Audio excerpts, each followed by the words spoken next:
Hey everyone, welcome back to my channel, Suburban Sill.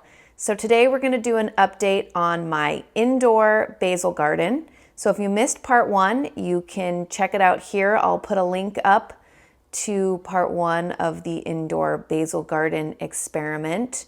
If you remember back, I was inspired by a indoor basil garden or indoor herb garden kit that I saw at the store, and I thought, hey, I have all that stuff.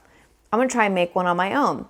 So I set out to make this indoor basil garden, and as I was putting it together, I realized that there were some maybe potential design flaws. For one, it said all you need is a window and water, and it's winter time, so I don't really think that that's necessarily the case because it's awfully cold. So in order to germinate seeds, you also need warmth, and you need a lot of sunlight, and in wintertime we just weren't getting it. So I had to move my setup down to my basement where I set up a grow light, and it's been sitting under the grow light for about 24 hours a day since then. So let's check in and see how it went.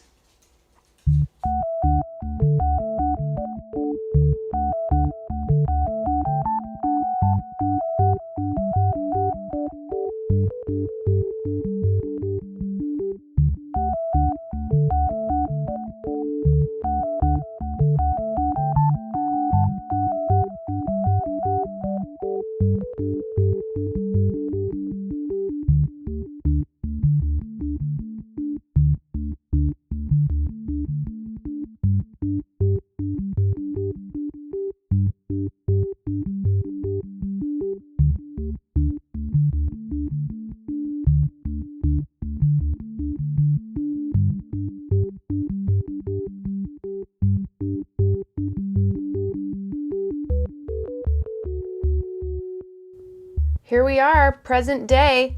Look at how much they have grown. Oh my gosh, I haven't been down here in a couple days. Wow, they really have just shot up. So let's get them out of my little, I don't know, lantern here and get it upstairs and see how they're doing. So here we are for the great reveal. About almost a month, maybe just a little over a month from when we did our garden.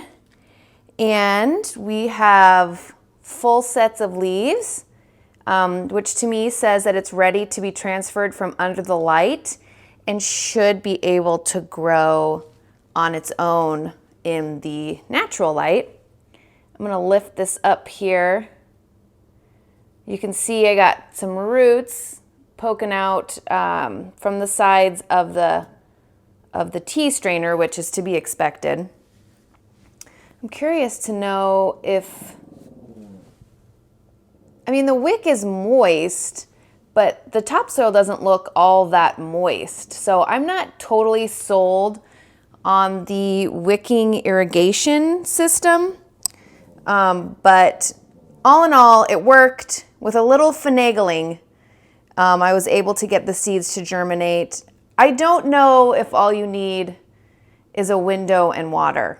I feel like you need a little more, but now you know if you want to grow some basil or some herbs indoors, there are a few things that you might need in addition to the stuff we started with. A grow light, obviously some patience, but most importantly, I think a grow light in the winter time. You're definitely going to need that. And you're going to need to keep the topsoil warm, which putting it up next to a grow light will keep it warm. So those are important things when you're germinating any seeds, especially since we're getting into spring. And if you want to start seedlings indoors, you might want to get a grow light or in a heat mat to keep those seeds warm. So I would say this was a success. Yay! So there you have my indoor basil garden experiment. I hope it inspired you to try and grow some herbs indoors this spring. You can start them indoors and then move them outside if you want, which is always a little tricky, but that's definitely something you could do. or just grow them inside so that when you're cooking, you have fresh basil or cilantro all year round. It was super easy, however, I'm not super sold on the wick system. I don't really see that keeping the soil wet enough, but other than that, this was a fun little experiment. So thanks for checking out my channel. Remember, if you're on the hunt for some seeds, obviously you can get seeds anywhere, but I do have my basil seeds on my website at suburbansil.com. They're just $1 for shipping, so please visit there if you want to get some of my seeds. As you can see, they work since that's what I used in this project, so that was fun to see. And I plan on planting some of those basil seeds outside this spring, which is on its way. It is starting to feel more like spring. The days are just a little bit longer, the sun's just a little bit stronger, so it's always exciting when you can feel that spring is coming and we'll get to go outside for some more projects. So thanks for checking out my channel, and make sure you subscribe so that you will stay up to date on some other projects that I'm working on.